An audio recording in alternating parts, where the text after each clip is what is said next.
order wants to create a world currency, a world government, a world army, a world religion.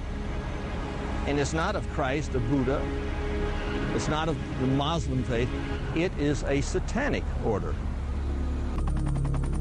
Where institutions of freedom have lain dormant, the United Nations can offer them new life. These institutions play a crucial role in our quest for a new world order. Their agenda is control. Control of our currency, control of our families, of our freedoms, of our religions. They want it all. There's nothing that you have, or ever had, or ever hope to have that they're not planning to taking away. They want it all. If you take a look at the backside of the dollar bill, it'll say Novus Ordo Seclorum, the new social order. And they have the pyramid. And that has nothing, not a damn thing to do with the United States of America.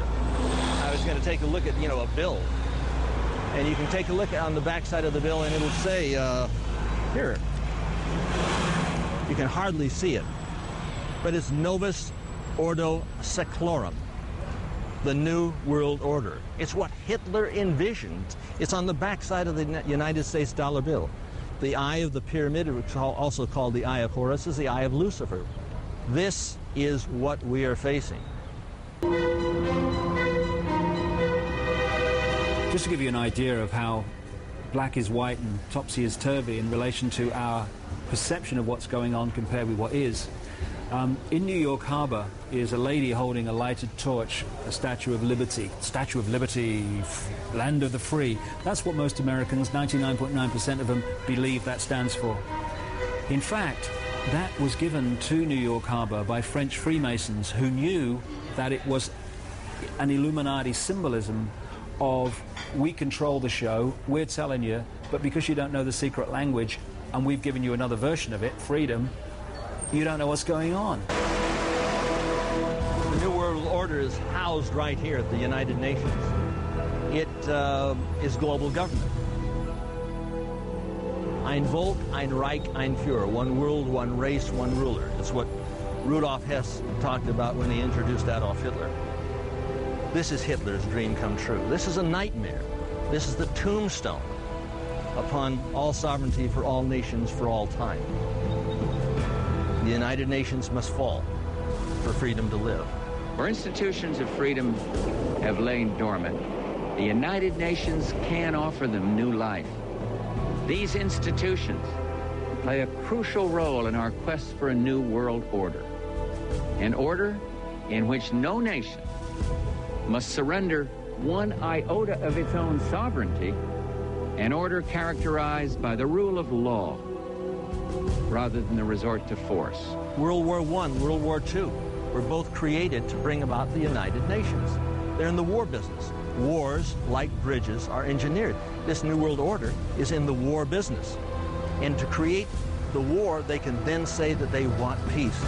They couldn't, this would never have been built without the aid of World War I, without the aid of World War II.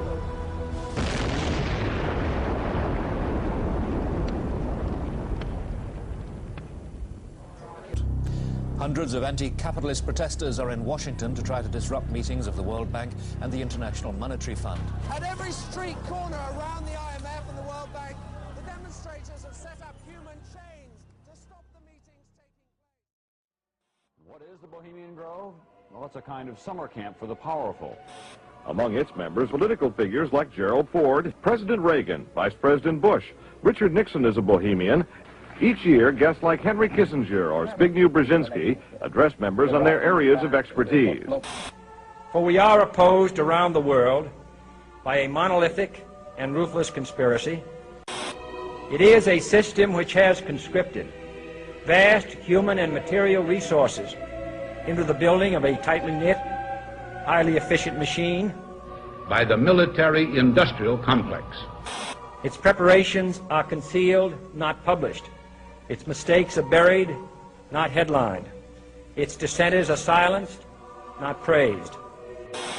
We can find meaning and reward by serving some higher purpose than ourselves.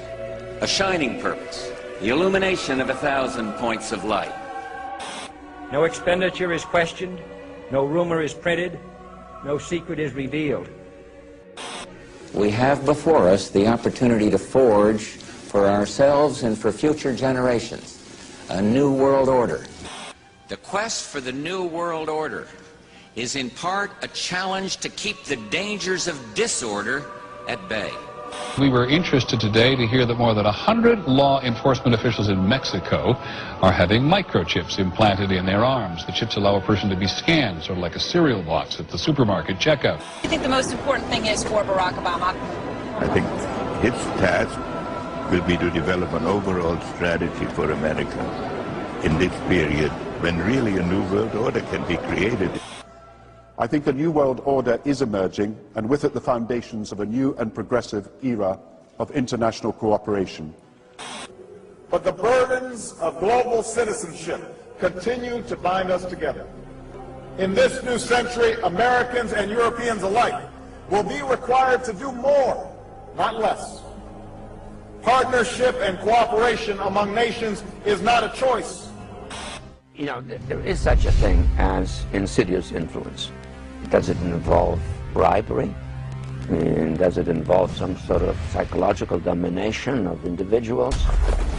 But what does a new world order mean for countries like ours? A new world order. No world order that elevates one nation or group of people over another will succeed. It's a phrase that I often use myself, that we needed a new world order. So it's going to be an inner ruling elite and then everyone else.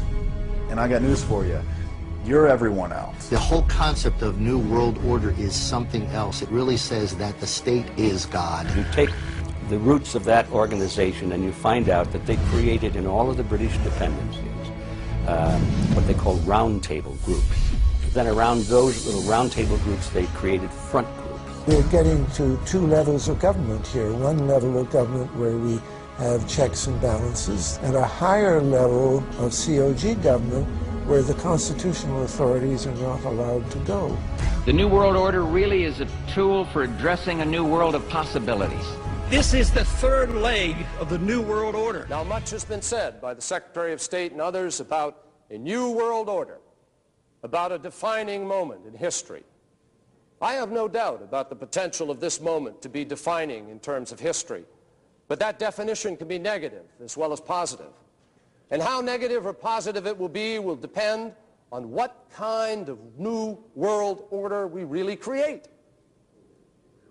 Can it truly be said that the United States of America, trading off better treatment to China for an abstention on a vote, cozying up to Syria with its record of support for terrorism, or making promises to other countries in exchange for a hold your coat, you go ahead and take the risks and casualties endorsement, can it truly be said that these create a new world order? Can it really be said that we're building a new world order when it's almost exclusively the United States who will be fighting in the desert? Not alone, but almost. Displaying pride and impatience and implementing what essentially amounts to a Pax Americana. Is that a new world order? Can it really be said that this is a true new world order when it lacks a true United Nations collective security effort with the full measure of international cooperation and burden sharing, which that should carry? It was founded in 1832. Its original name was the Eulogian Club. Its creator was a merchant named William Huntington Russell, owner of Russell and Company, a transport company which was rumored to smuggle opium into China during the Opium Wars. The name Skull and Bones probably comes from a curious tradition. During their meetings in the campus chapel at Yale, the society used to hang a skull and two crossed shin bones upon the door as a warning that they should not be disturbed. The society was also known as the Order of Death, Corporation Star, or simply the Order. How did I come to this knowledge? Well, up to 6 months ago, I denied that there was a conspiracy, because frankly I couldn't prove one. I suspected a conspiracy, but I couldn't prove there was one until 6 months ago. Well, a little before 6 months ago, I received the catalogue, which is the membership list of the society, all the way back to 1833, and I received some of their internal documents, enough for me to put together the way they correspond with each other, the operations within the order, to some extent their problems, and to some extent their objectives. Now this is the book, An Introduction to the Order, by Anthony C. Sutton. It has a skull and bones on the front and 322. What is Skull and Bones, the secret society? It's so secret we can't talk about it. What does that mean for America? The conspiracy theorists are going to go I'm on. sure they are. I don't know. I haven't seen the web. Number 322? First of all, he's not the nominee. And, look, I look forward... Are you prepared to lose? No, I'm not going to lose. You both were members of Skull and Bones, a secret society at Yale. What does that tell us? Not much, because it's a secret. Is there a secret handshake? Is there a secret code? I wish there were something secret I could manifest. 322, a secret number? There are all kinds of secrets, Tim, but one thing is not a secret. I disagree with this president's direction that he's taking the country. We can do a better job, and I intend to do it. And we'll be watching. Be safe on the campaign trail. John Kerry, thanks for joining us. And we'll be right back. The tomb has a dark, labyrinth-like layout that spans 3 floors and an attic. It compromises a number of halls and secret cabinets, chambers with mannequins in full armor, candlesticks, old photos, flags and manuscripts, and a sinister collection of bones, supposedly belonging to historical figures, including the skulls of Mexican revolutionary Pancho Villa and the Indian chief Geronimo, and even that of Panamanian dictator General Omar Torrijos. In the keep of the labyrinth, there is a vault with the enigmatic number 322 on the door. Inside, there are just 2 chairs and a table. This was where the candidates are said to meet Madame, a skeleton that is supposed to be that of Madame Pompadour. The 322 is an identification. The order has a temple on the Yale campus. A temple? A temple, yes. It's a building maybe this 50, 60 feet by 40 feet, maybe 40 feet high. There's no windows, 2 big steel doors. We know what the temple looks like because back in 1880s, a number of Yale students became a little unhappy about what was going on inside this temple. When they went by it at midnight, sometimes they heard strange noises and all kinds of rumors on the Yale campus as to what this might be. Then to the right, you have a hedge, and then you have an evergreen tree. If you follow that line straight back, courtyard's in there. Ah, okay. So that's where they have the ceremonies in the outdoor part of it. Part of it was indoor. So we only got to see the outdoor part. Right. We only got to, and to listen to the outdoor part. God only knows what went on indoors. And what did you hear? What was it you know? You managed to get this unique it was access to it. disgusting.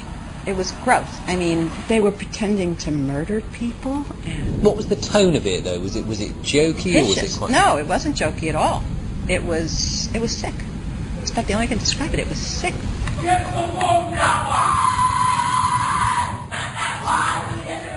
What you're hearing is the first recording ever made of the Skull and Bones initiation ceremony.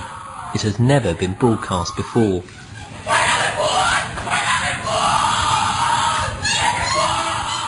15 new members of the club are being introduced into the macabre rituals of Skull and Bones by the senior students who are about to graduate. The club has what some might see as a strange fascination with death, skulls and bones. There's the chants too, difficult to hear first of all, but including the devil equals death and death equals death.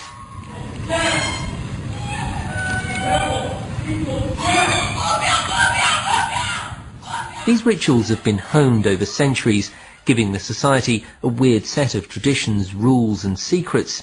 For example, initiates are known as neophytes, outsiders are called barbarians, and the number 322 is sacred. Critics of Skull and Bones insist that the society is not originally American, but rather an offshoot of some German right-wing order. This could well be true. Its founder, William Russell, did indeed live for some time in Germany before attending to his senior year at Yale. And it was actually on returning to the USA that he established the fraternity. Always according to its critics, the number 322, the order's identifying number, hides a coded message. The 32 represents the year of its foundation, 1832. And the additional 2 stands for the fact that it's the second chapter within an international order. Alexandra Robbins, a Yale graduate and author of a book on the subject, stated that the society owns a valuable collection of Nazi objects and memorabilia, and eats its dinners off Hitler's private silver service. A large part of their liturgy is written in German. Who was the fool? Who was the wise man, beggar or king? Whether poor or rich, all's the same in death. There was a break-in to the temple, and the students who broke in cataloged what they found, and they made a drawing, a design of the interior of the temple. And 3 of the rooms are numbered. One is 322, one is 323, and one is 324. 322 is also, I suspect, the chapter number. And also in correspondence between members, they conclude their correspondence where you and I would conclude yours truly or yours sincerely. They conclude yours in 322. Why 322? There are several theories for this. One is that the order originated with Demosthenes, the Greek, in 322 BC. That's one theory. Another one is that it stems from the founding date in the United States, which was 1832. So really we have the last 2 numbers, 32, the second chapter, founded in 1832. The skull and crossbones are prominent in their ceremonies, initiation ceremonies. This is a symbol of death. Now, why would they take a symbol of death? Yes, from what I understand, when a new member is initiated, that would be in the senior year at Yale, he's placed within a coffin. Oh my. And now we only know this from the Yalegate papers, at least I call it Yalegate. And from the photographs we have of members inside the temple, many of these photographs are the 15 sitting around a table, and they have this skull and the crossbones sitting on the table in front of them.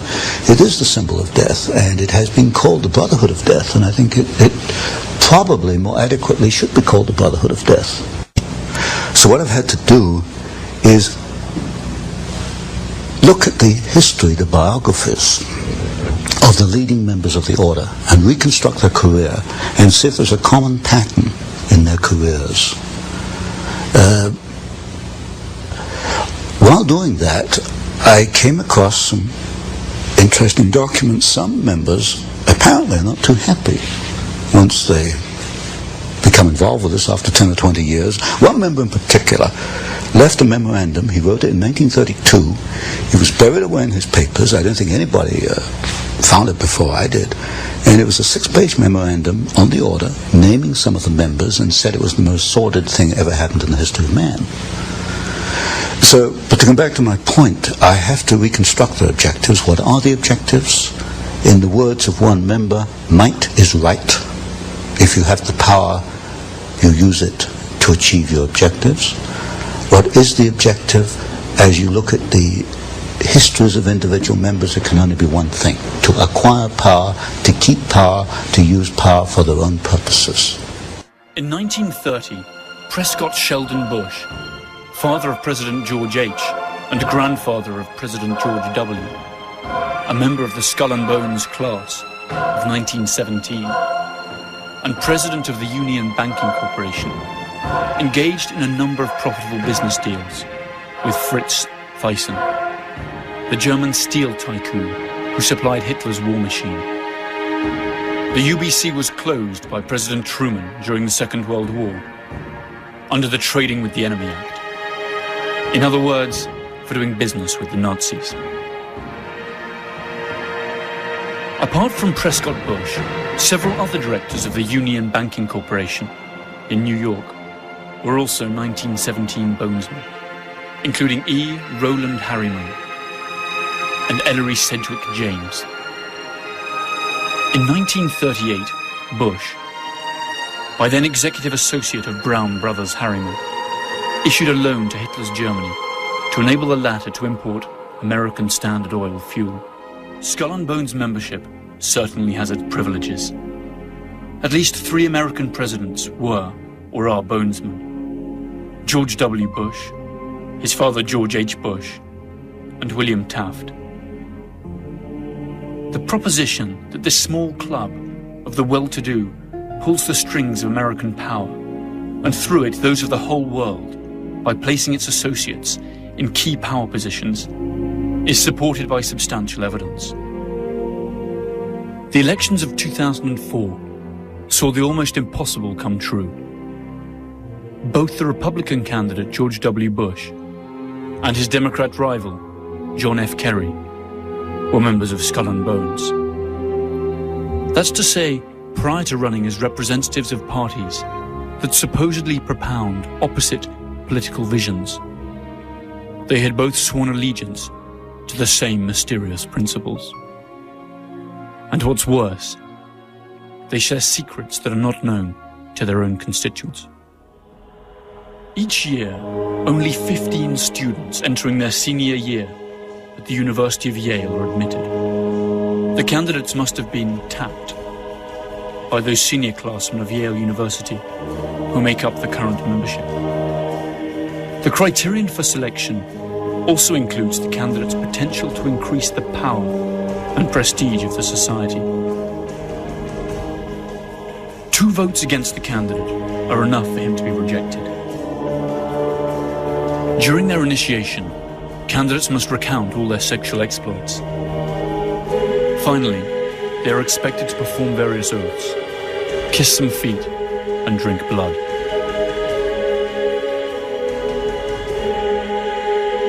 They then have to lie naked in a coffin, and, after masturbating in full view of the others, swear to never reveal their membership of the order. The candidates are then introduced to their future companions, who wear masks for the occasion. Uncle Toby, the Knights, the Small Devil, Don Quixote, and the Pope. Their ceremony ends with a grand party that lasts for hours. Breed, exactly. Now, Tony, what has this breed done? What are their chief accomplishments in molding domestic and foreign policy and actual events in American history since their founding at Yale? One is they have acquired enormous political and financial power. You'll find representatives of the order in politics. What have they done with this power? What has happened to America that would not have happened had they not been the order? Creation of war and revolution. Specifically, which ones? You have documents on that? The third book in this series, which I'm bringing out, takes 2 wars and 1 revolution. Well, 2 revolutions in 1 war. World War II, the Bolshevik Revolution, and the rise of Hitler, which I call a revolution in Germany. We can find the order behind the Russian Revolution, the Bolshevik Revolution. We can find behind the rise of Hitler. We can find in the maintenance of both of these systems, the transfer of technology to both. Since you've already proven that Wall Street is behind the Bolshevik Revolution and the rise of Hitler, now you're proving that the order is behind Wall Street. Exactly. Now, who's the key figure in the order or figures that mold Wall Street? In order of dominance, Averell Harriman, partner in Brown Brothers Harriman. Stanley of Morgan Stanley. It used to be J.P. Morgan, then it became Morgan Stanley. Those 2 are the key. Now, what did the order want to accomplish in the Bolshevik Revolution? You create opposing forces which you place in conflict.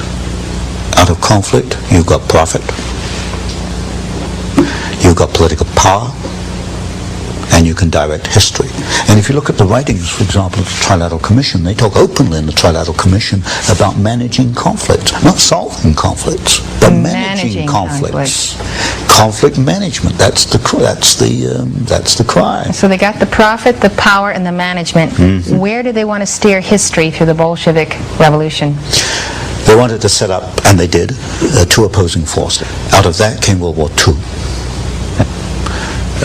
There were logical steps in the process. They used the same bank, Guarantee Trust Company, as the conduit for the financing of Hitler, and also as a conduit for financing, and also the early days of the Russian Revolution. In fact, in Russia, Soviet Russia in 1923, a vice president of Guarantee Trust Company was the foreign director of the Roscombank, which was the first Soviet overseas bank that was set up. They were that close in those days.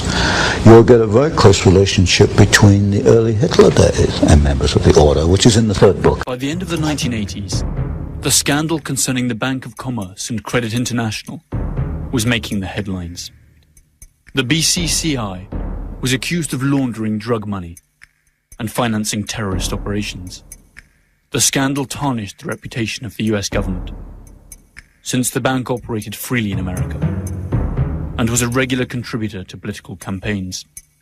The administration of Bonesman George H. Bush blocked the investigation, which had in any case been entrusted to a Senate commission chaired by Bonesman John Kerry. The BCCI was absorbed by more respectable banks, and the subject was never revived. The government of the world's only superpower is packed with bonesmen. George W. Bush named 11 bonesman officials in his first government.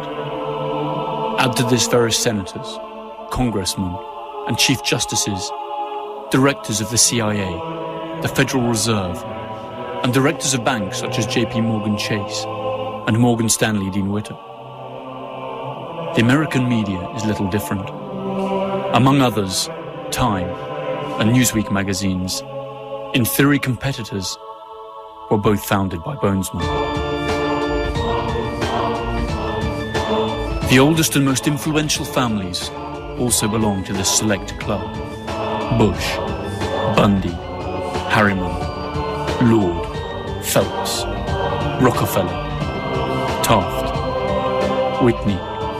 All of them have undergone the odd ritual of initiation. All have spilled their darkest secrets. All have been ritually humiliated in front of their peers.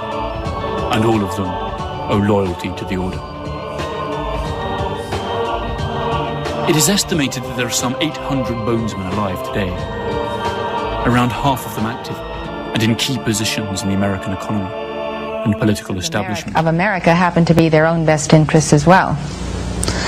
I have never seen anything in their literature which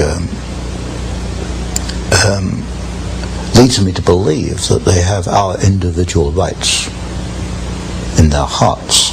What I do see in the literature and in the documents is a ruthless drive to acquire power for themselves.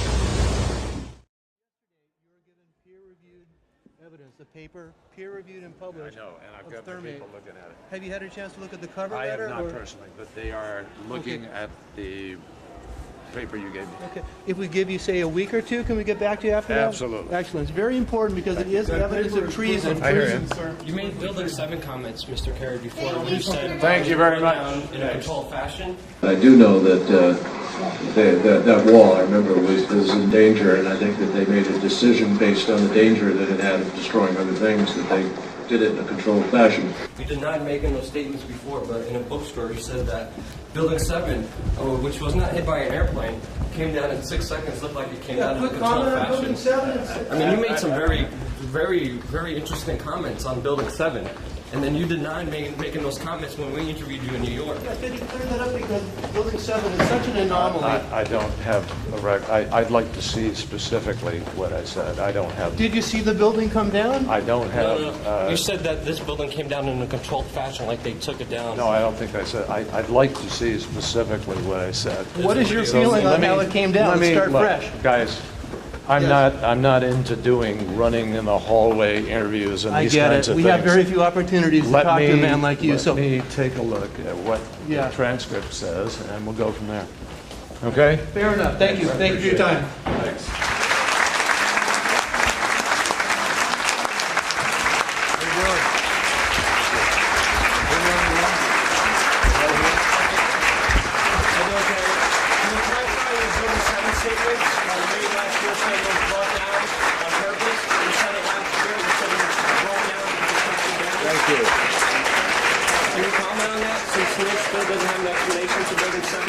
Thank you very much. Sir, right here, please. All right, you got it? Sir, right here.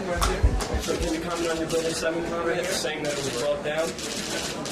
And then this through the explanation of Building 7, there's a lot of non-living heroes who have testimony. I don't have any idea what you're talking about. Building 7, sir?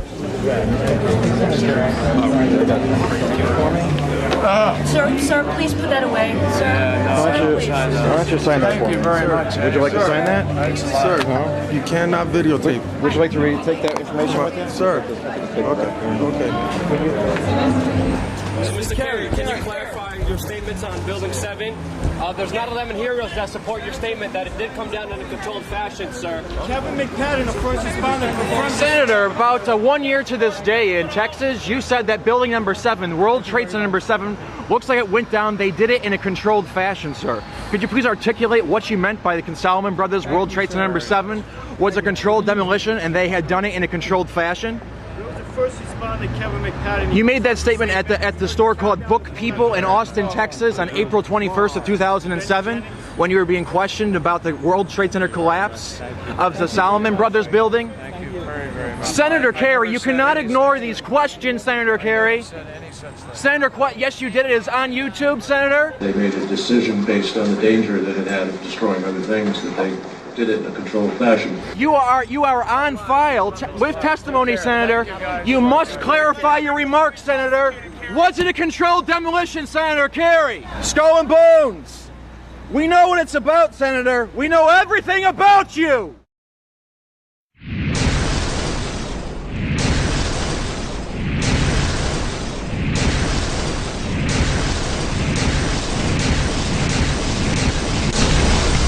As if a demolition team set off when you see the old demolitions of these old buildings. It looks like one of those scenes of an old building being purposely damaged. I encourage people to go and do the same thing and, go to their police, tell them about today, give them the evidence. West Sussex Police have said they're investigating it, which they're obliged to do because the BBC had prior knowledge of a terrorist event, which under, I think it's Section 38 of the Terrorism Act, they should have reported, which they didn't. And they've since given us this impossible flannel about World Trade Center 7 collapsing due to an office fire, which even in the NIST report says fell at free fall speed for 8 floors in 2.5 seconds. Now that is absolutely impossible without a controlled demolition being involved. Absolutely impossible. There's no arguments around it. Don't let anyone else tell you otherwise, because they're saying Isaac Newton is wrong.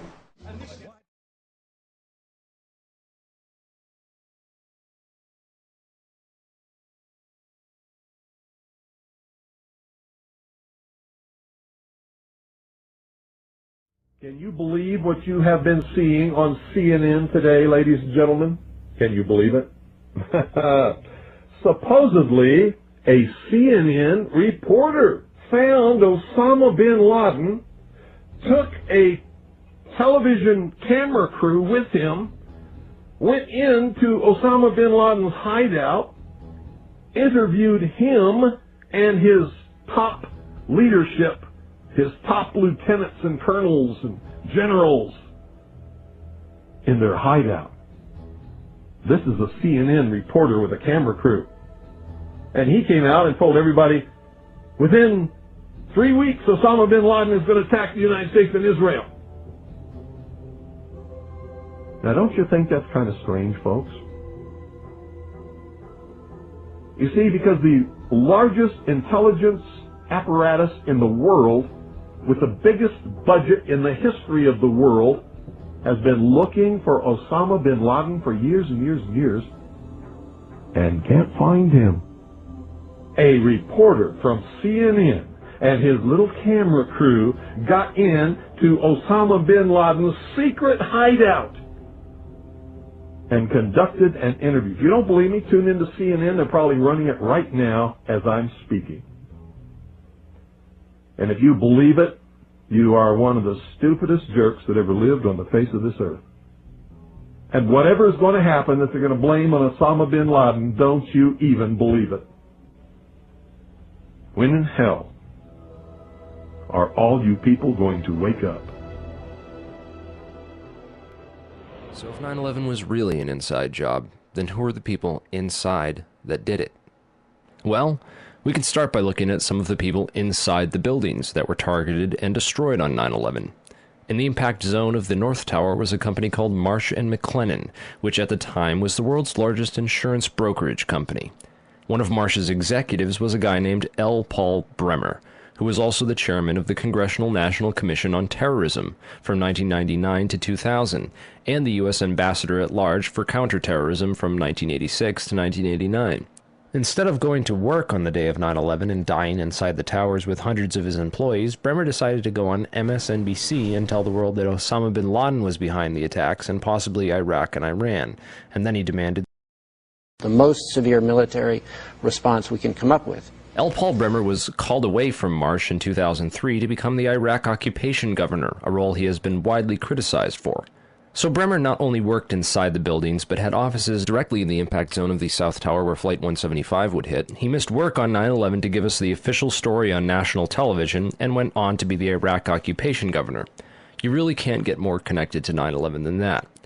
Oh wait, you can, sorry. I forgot to mention that Bremer was also the former manager for Kissinger Associates. He was a member of the board for Akzo Nobel, the parent of International Paint Company, which produced a fireproofing application for skyscrapers called Interchar. Bremer was also on the International Advisory Board for the Japanese mining and machinery company Komatsu, which at the time had been involved in a joint venture agreement with Dresser Industries, the oil services intelligence front where Prescott Bush Sr. and George H.W. Bush got their start with Neil Mallon. Anyway, the Komatsu Dresser mining division operated from 1988 to 1997, and in July 1996 it patented a nanothermite demolition device that could, quote, demolish a concrete structure at high efficiency while preventing a secondary problem due to noise, flying chips and dust, and the like.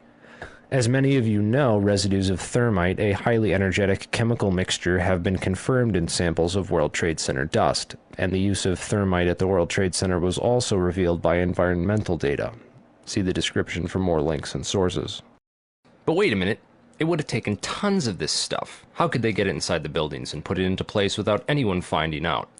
This would have taken hundreds of people. Someone would have talked by now. It just doesn't make any sense. Well, who ran security for these buildings? Marvin Bush's company Securicom Stratesec did, up until 1998, when that role was handed off to Kroll Associates.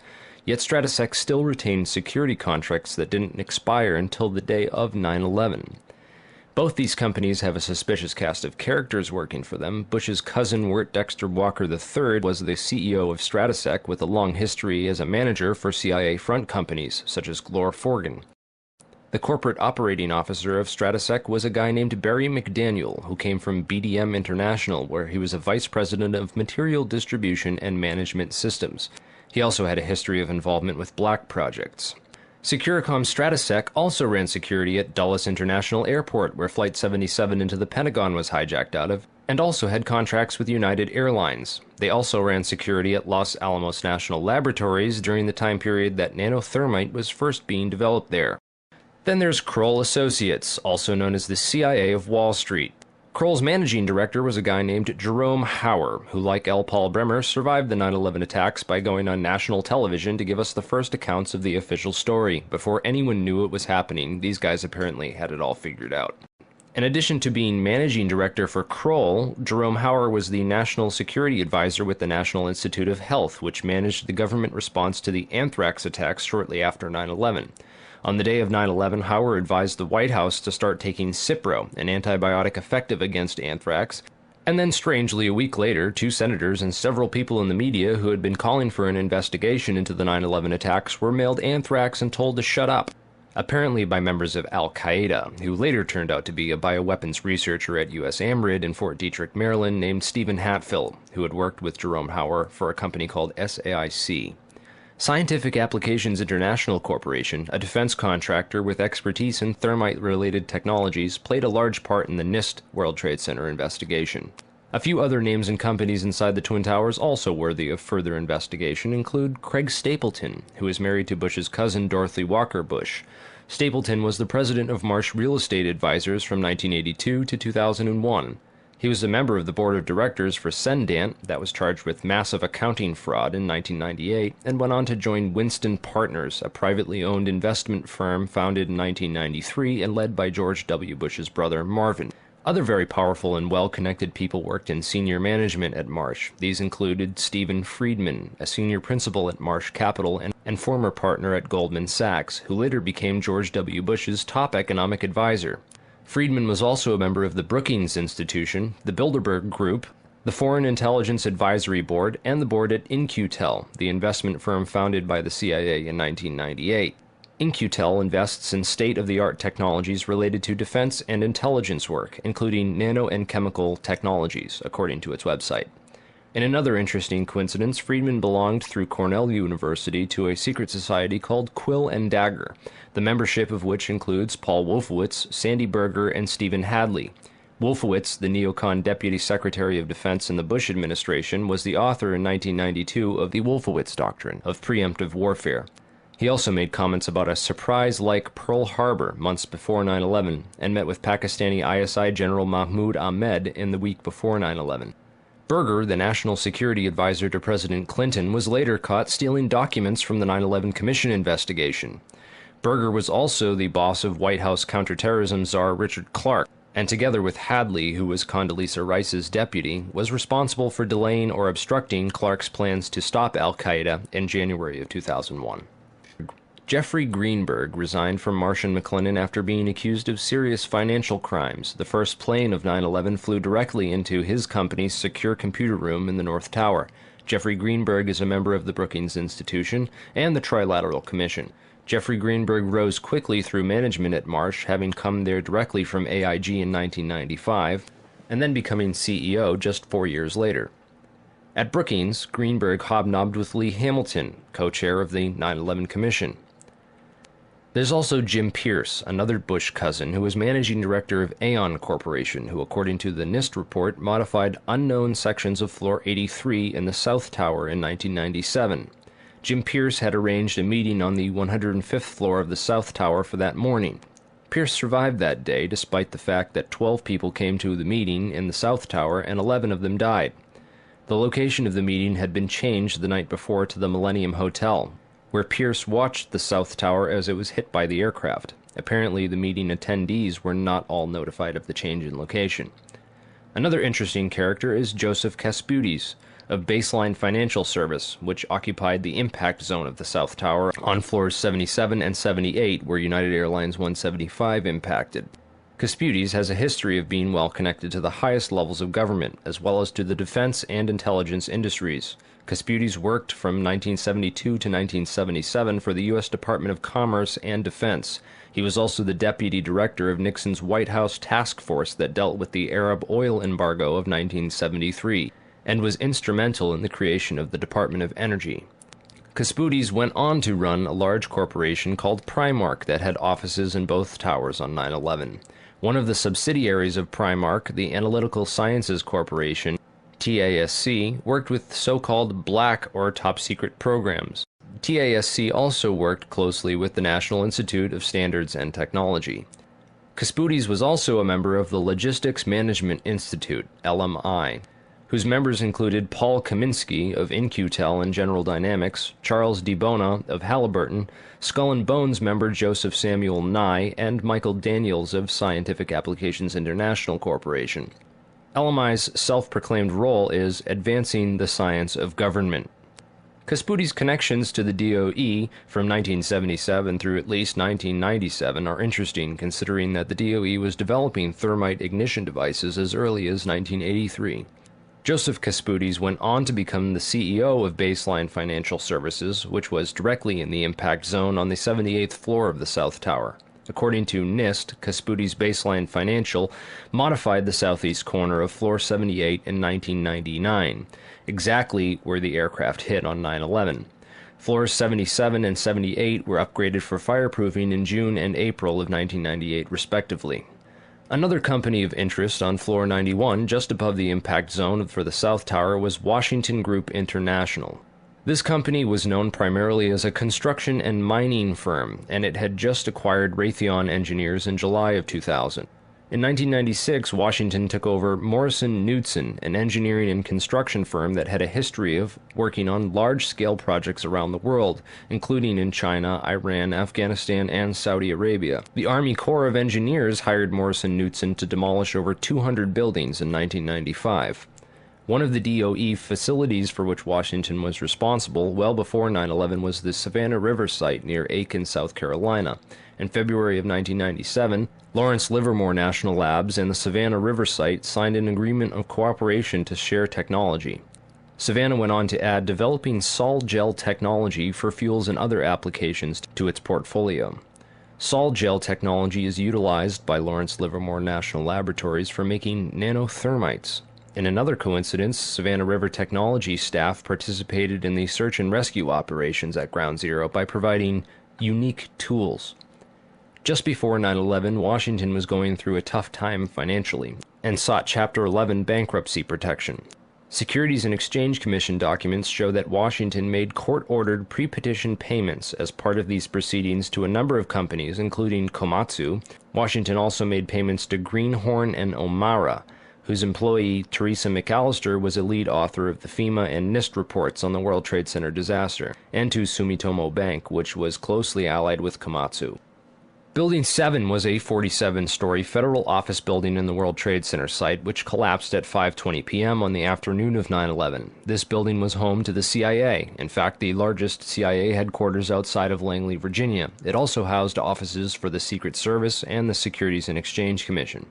One of the most interesting tenants, however, was then Mayor Giuliani's Office of Emergency Management and its Emergency Command Center on the 23rd floor. This floor received $15 million worth of renovations, including independent and secure air and water supplies, and bullet and bomb-resistant windows designed to withstand 200-mile-per-hour winds.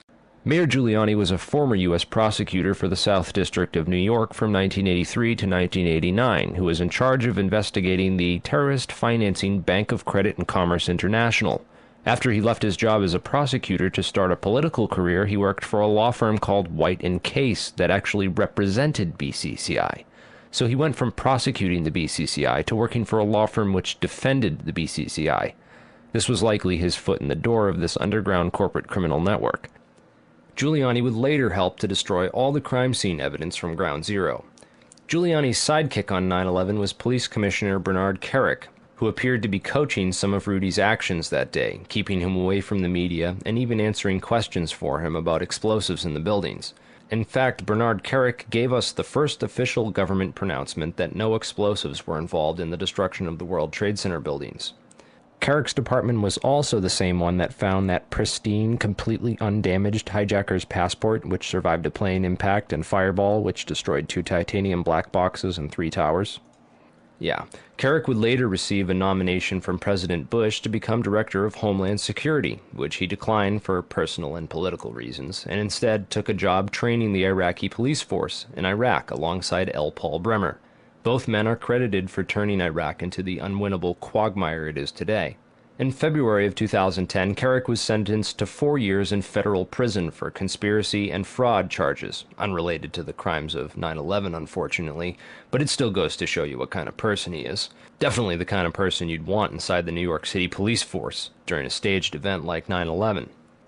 And lastly, we have the Pentagon. It's certainly peculiar, to say the least, that al-Qaeda terrorists hell-bent on destroying the USA would not crash their plane into the north wing of the Pentagon, where all the most important offices were, like Donald Rumsfeld, John Ashcroft, etc., and that they would instead choose to target the one section of the Pentagon that had most recently been refurbished to withstand missile impacts. It's also interesting to note that the company which completed the $258 million refurbishment to Wedge 1 of the Pentagon was also hired as a contractor to clean up Ground Zero in New York City. Wedge 1 also coincidentally housed the Pentagon's Budget Analyst Office, where DoD staffers were working on the mystery of the $2.3 trillion that was reported missing by Defense Secretary Donald Rumsfeld in a press conference the day before 9/11. The Pentagon's comptroller in charge of that money at the time was an interesting fellow named Dov Zakheim, a member of the Council on Foreign Relations, the International Institute for Strategic Studies, and a contributor to the neocon think tank Project for the New American Century.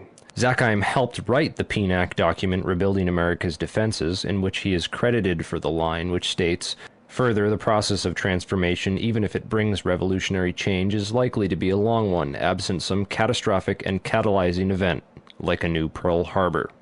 Several members of the Bush administration, including President Bush himself, would later refer to 9/11 as a new Pearl Harbor.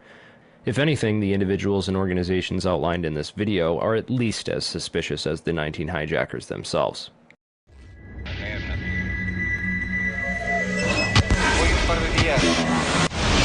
I don't think anybody could have predicted that they would try to use an airplane as a missile, a hijacked airplane as a missile. Nobody in our government, at least, and I don't think the prior government that could envision flying airplanes into buildings. No specific threat involving really domestic operation or involving what happened, obviously, the city's airliner and so forth. There were no warning signs that I'm aware of. USA Today reports that in the 2 years before the attacks on September the 11th, NORAD conducted exercises using hijacked airliners as weapons. And one target was the World Trade Center.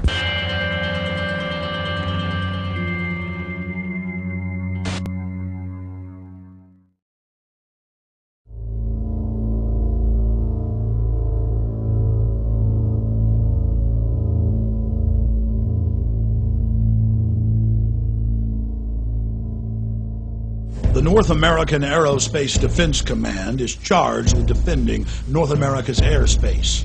On the morning of September 11, 2001, Vice President Dick Cheney was in control of NORAD. This was the first time in U.S. history that a president or vice president was in direct control of the military agency. NORAD was founded in 1957, and generals always had the power to shoot down or intercept hijacked aircraft. But on June 1st, 2001, just 3 months before 9/11, Dick Cheney ordered Donald Rumsfeld to allow him to take control of NORAD itself and the shoot-down procedure, and remove that power from the generals so they could do nothing. Here is a copy of the memorandum from Rumsfeld to the Joint Chiefs, telling them they no longer have any authority. An Associated Press article in August of 2002 reported that the CIA just so happened to be running a drill on the morning of 9/11 of flying jets in the World Trade Center and Pentagon. Then senior FAA officials ordered air traffic controllers to shred the tapes from 9/11 in violation of federal law. AP learned of the drills because at a Homeland Security function after 9/11, they bragged about it. Oh, we had foresight. We were running drills that very morning. Then USA Today reported that drills held weeks before 9/11 included targets that were the Pentagon and World Trade Center. Biggest holes in their argument is the fact that they never heard of a plan to fly hijacked jets into landmarks on the East Coast. We're going to take a closer look tonight at another example of where, despite the conventional wisdom, there were people in the United States who actually were preparing to defend against the kind of attacks which occurred here on 9/11. The North American Aerospace Defense Command, NORAD for short, has been defending the skies over the U.S. and Canada for almost 50 years, 46 to be precise. USA Today reports that in the 2 years before the attacks on September the 11th, NORAD conducted exercises using hijacked airliners as weapons. And one target was the World Trade Center. We knew he hated us. But there was nobody in our government, at least, and I don't think the prior government that could envision flying airplanes into buildings on such a massive scale. But that turns out not to be true. U.S. military planners did envision and practice those very scenarios. As reported by USA Today, the North American Aerospace Defense Command, NORAD, conducted exercises with fighter jets. simulating hijacked planes flown into the World Trade Center in the 2 years before the attack. And so then I saw Condoleezza Rice get up on TV and say, we had never thought, we had never heard. Why, that's a ridiculous conspiracy theory to say that. Pentagon planners also envisioned the attack on the Pentagon 5 months before it happened. The Pentagon had a drill in November of 2000 simulating a hijacked jet being flown to the Pentagon. So between all the drills before 9/11 and the drill in the morning of 9/11, air traffic controllers thought that it was a simulation. Hijacked aircraft headed towards New York.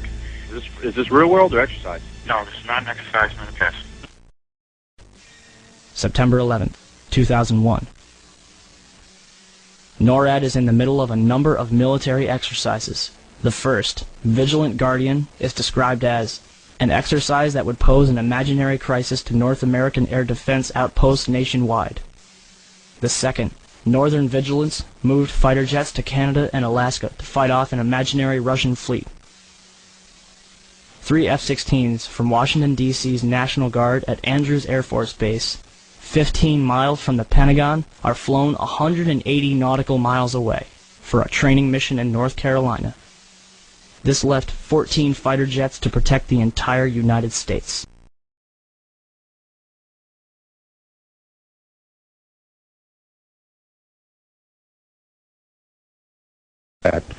I wanted to focus just a moment on the Presidential Emergency Operating Center. You were there for a good part of the day. I think you were there with the Vice President. And we had that order given, I think it was by the President, that authorized the shooting down of commercial aircraft that were suspected to be controlled by terrorists. Were you there when that order was given? No, I was not. I was made aware of it during the time that the airplane coming in to the Pentagon, there was a young man who would come in and say to the Vice President, the plane is 50 miles out, the plane is 30 miles out. And when it got down to the plane is 10 miles out, the young man also said to the Vice President, do the orders still stand? And the Vice President turned and whipped his neck around and said, of course the orders still stand. Have you heard anything to the contrary? Well, at the time I didn't know what all that meant. And the flight you're referring to is the flight that came into the Pentagon.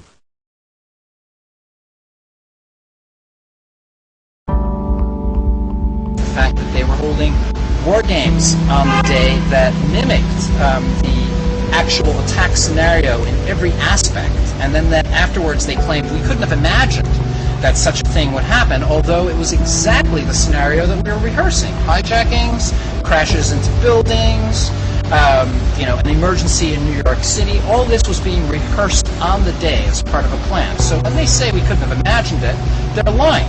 We've now found out that there were 15 exercises going on that day involving all the fighter jets in the northeastern portion of the United States. What are the odds of that occurring? Supposed to believe is some kind of coincidence. There was also an anti-terrorist drill going on 7/7. And again, just like 9/11, they were talking about attacks on the same targets, the same kind of tube stations, and exactly the same time as the actual attack happened. How many of you know that NORAD stood down for over an hour and 25 minutes, but if your Cessna gets off course for 5 minutes, they're going to launch F-16s on you? Remember Payne Stewart, the golfer? 15 minutes after his jet got off track, they had F-16s all around him. But on 9/11, in the most controlled airspace in the world, they could do nothing about 4 jets. But it gets worse. Guess why NORAD stood down? The average people in the military are good folks. They were told it was a drill because the Associated Press reported, and the CIA's own website admits, that on the morning of 9/11, the CIA was running a drill of flying hijacked jets into the World Trade Center and Pentagon. It was just a coincidence. At 8:30 in the morning, there was a drill of the exact same thing happening, and so NORAD stood down.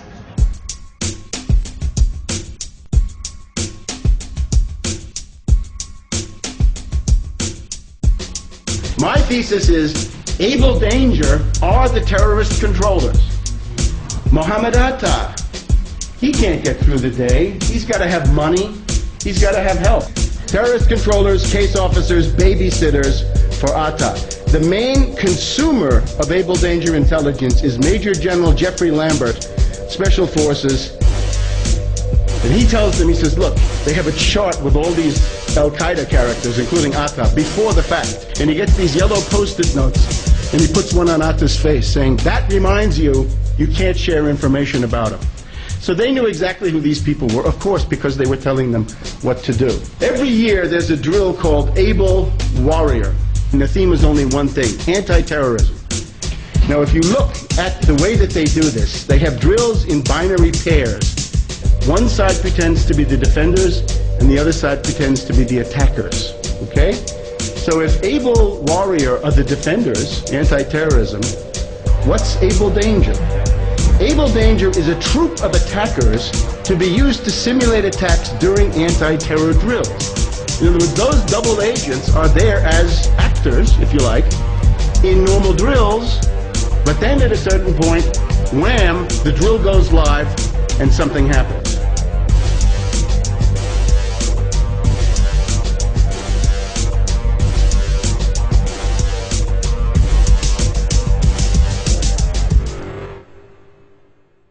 I know you said there'll be a time for politics, but you've also said you wanted to change the tone of Washington. Howard Dean recently seemed to muse aloud whether you had advanced knowledge of 9/11. Do you agree or disagree with the RNC that this kind of rhetoric borders on political hate speech? Yeah. Look, there's time for politics. And, you know, it's time for politics. And it's an absurd insinuation. In that case, sir, can I follow up on something unrelated? And then you gonna mess with that nasty ass trap? Maisha, I never noticed she was a man. I never did. I believe that our education, like such as in South Africa and the Iraq, everywhere like such as.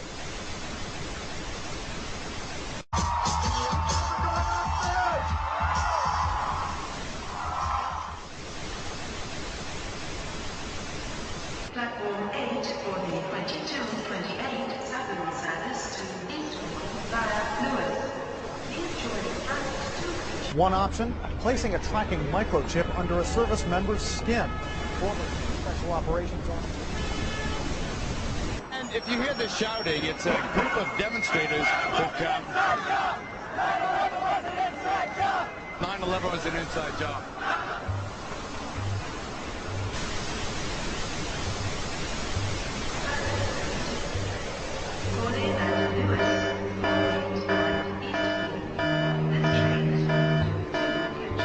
It's no longer a theory. What I'm about to say is fact. The secret organizations of the world power elite are no longer secret. They have planned and are now leading us into a one-world communist government. Well, there have been extraordinary scenes in Berlin tonight as thousands of people gathered to hear Barack Obama deliver key foreign policy speech on his current European tour. The Democratic presidential hopeful laid out his vision for America's place in a new world order, in a new world order, in a new world order. It's not a new idea. President Bush talked about it back in 1991. It is a big idea. A new world order. President Bush said, and it's a phrase that I often use myself, that we needed a new world order. There's a need for a new world order. I call upon all states to join ranks in order to found the new world order of the 21st century. We have before us the opportunity to forge for ourselves and for future generations a new world order. When we are successful, and we will be, we have a real chance at this new world order. And people talked then, in 1990, of a new world order. And the question for us is how we meet and master all these challenges to ensure that Britain enhances its competitiveness in the process and realizes what I believe is our destiny of success in this new world order. So, in conclusion, ladies and gentlemen, a new world is emerging. It is a new world order with significantly different and radically new challenges for the future. And people better understand that they mean exactly what they're saying. It's a new world order they're trying to create, and they're trying to do so not only without approval or consent of the governed in this country, but despite the popular will. This is a straightforward assault by the elitists in this country. There is a global meltdown coming. It is a global depression, and one world currency and one world financial system is the end game. China said last week they want one global currency. France said yesterday or the day before that they want one world order, a new world order, at the end of this event.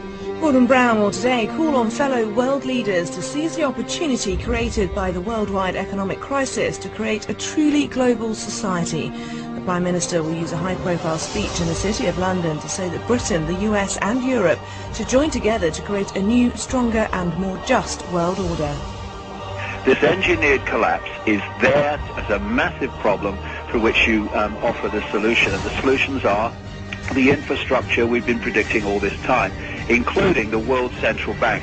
The goal of this manipulation, and has been for a very long time, is to get the world population to see as a good idea, or the only option in given circumstances that are manipulated into place, the creation of a one world government, a world central bank which would administer all financial transactions on the planet, a world currency, and a microchipped population linked to a global computer. The wealthy elite who have the money and the power know that if they can create a one world global social system, that they can control the central authority.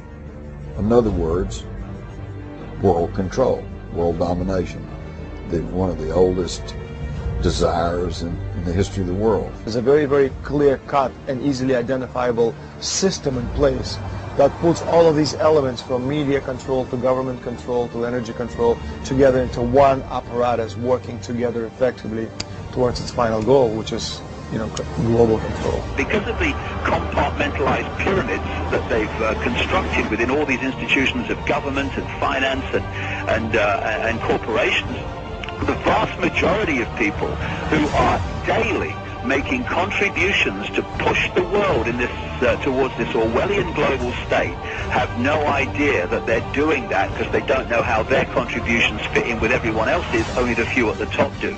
Most people don't have a clue that unelected private bankers actually control the governments of the world. There is this cozy little myth that is perpetuated between politicians and the media. The media report the world as if presidents and prime ministers are the final arbiters and decision makers in the world, which means that the people above the level of presidents and prime ministers that really make the decisions, they're never looked at or exposed by the mainstream media because they're not accepted to exist. The central bankers of the world are working together to create a one-world government. A global police state as sinister as anything George Orwell ever wrote about, where every person on the planet Earth will have an RFID chip implanted. It is the first implantable microchip for humans that has multiple security, financial, and healthcare applications. More than 100 law enforcement officials in Mexico are having microchips implanted in their arms. The chips allow a person to be scanned, sort of like a cereal box at the supermarket. Just like the microchips implanted in the necks of dogs and cats, allowing lost pets to be identified, this glass capsule can do the same for humans. A chip in everybody would be the universal monetary system par excellence, because there'd be no escape from it, and you'd be totally under the control of those who issue the electronic impulses in that chip. The problem throughout human society is that the good men and women do nothing. They don't want power. They don't want control. They want to lead a leisurely life. They want to spend time with their family. They want to lead simple lives. But we are forced throughout society, throughout history, and throughout human time to stand up against bullies. And many times we stand up before it's too late. And we reverse the course of tyranny. But more often than not, we don't stand up in time, and horrible things have to happen first, so decadent societies learn why liberty and freedom is so precious. If you think you don't like the situation now, then think what you're going to face a little way down the road. And more than anything, think of what your children are going to have to face. Because you think that we live in a controlled society now, this is nothing compared with what they are going to have to live in. So in terms of parents who are listening to this information, I would say this: go and look your children in the eyes and tell them that you can't be bothered, or you're too frightened to do anything about it. You're too frightened to get involved, too frightened to get involved in being another conduit for getting this information further and further expanded into the public mind, that you're too frightened to get together with others to stop cooperating with this system and to not be intimidated into coming into line, which is a bit like coming into line in a concentration camp and thinking it will be okay. As long as you stay in line and you do as you're told, you'll be fine. And then you realize at the end of it, well, actually, it ain't fine. And if you'd have all rebelled earlier, then you wouldn't be in the situation you're facing now. The point of mathematics alone ought to let us see where the real power is here. There are billions of people, 6 billion, nearly getting on for 7 billion on this planet, who are being manipulated. There are, in full knowledge of what they're doing, a relative handful of those who are doing the manipulating to the end that we're talking about. They think they've beaten us. They think that they're going to have their way with us. And I'm here to tell them they're not going to have their way with us. We are going to defeat them. You guys aren't going to be able to get away with your New World Order, sir. Talk about Bill. You know what New World Order is. You will never get a New World Order. Never. National sovereignty will prevail. The New World Order is going down, sir. You can laugh. Wake up, people. Wake up. Research the New World Order. This is important. Look it up. Investigate it. Your New World Order will fall. Humanity will defeat you.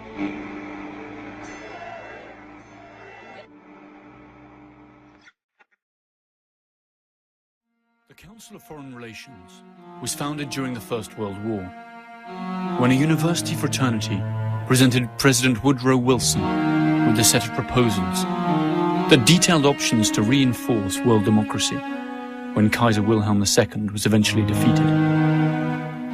The proposals were backed by Colonel Edward Mandell House, advisor to President Wilson. Wilson presented the project to Congress in January 1918, where it was approved, and the CFR was officially founded in 1921. Its first sponsors were members of the most powerful families in the US: Rockefeller, Mellon, Harriman, Schiff, Kuhn, Loeb, and Carnegie. It was also backed by important foreign citizens, including multimillionaire South African colonizer Sir Cecil Rhodes, and European bankers Warburg and Rothschild. According to its critics, the domination strategy of the CFR is to control both sides of conflicts, and its ultimate goal, the creation of a private world government that would run countries as corporations. To achieve this, it would first have to erode the political structures of all sovereign states. Then it would have to foster worldwide socio-cultural standardization. And finally, it would have to impose a globalized financial system that it could control. Critics add that all of this would be achieved by provoking global conflicts that would keep the masses united against real or imaginary common enemies. Any similarity with reality is surely pure coincidence. We destroyed every silo for grain or anything else storing food in the whole country. We destroyed all the storage and processing of food plants throughout the country. Even dates, the world's biggest exporter of dates. Famous processing and packaging plants in Baghdad, deliberately destroyed. We didn't want them to be able to feed themselves for a long, long time. We're all aware of the famous little powdered milk plant.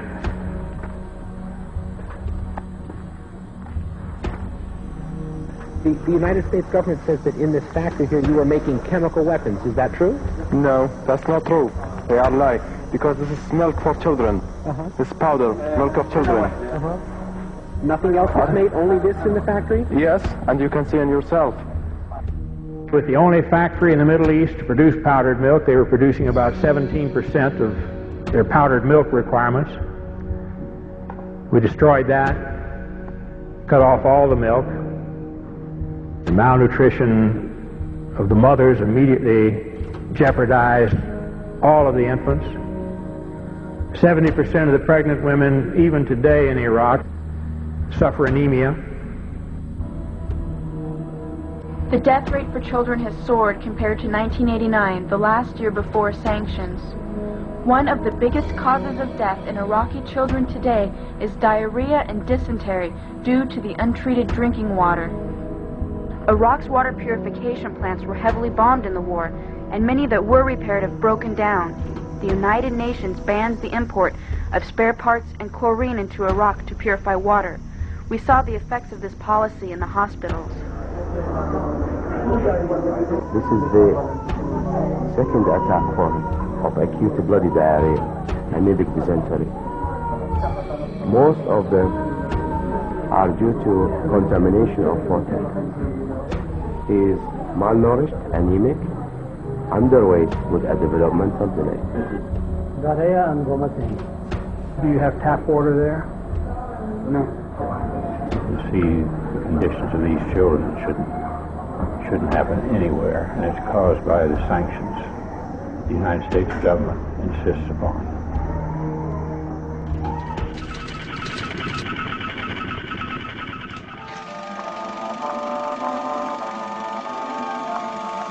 The year is 1917, and Representative Oscar Callaway enters a disturbing statement into the U.S. Congressional Record. The statement reveals why J.P. Morgan interests hired 12 high-ranking news managers. The 12 were asked to determine the most influential newspapers in America. They were to figure out how many news organizations it would take to control generally the policy of the daily press of the United States. The 12 found it was only necessary to purchase the control of 25 of the greatest papers. An agreement was reached. The policy of the papers was bought, and an editor was placed at each paper to ensure that all published information was in keeping with the new policy. Soon, that policy would be defined by a front group formed by J.P. Morgan and his colleagues. In fact, Morgan's personal attorney was founding president of the organization, the Council on Foreign Relations.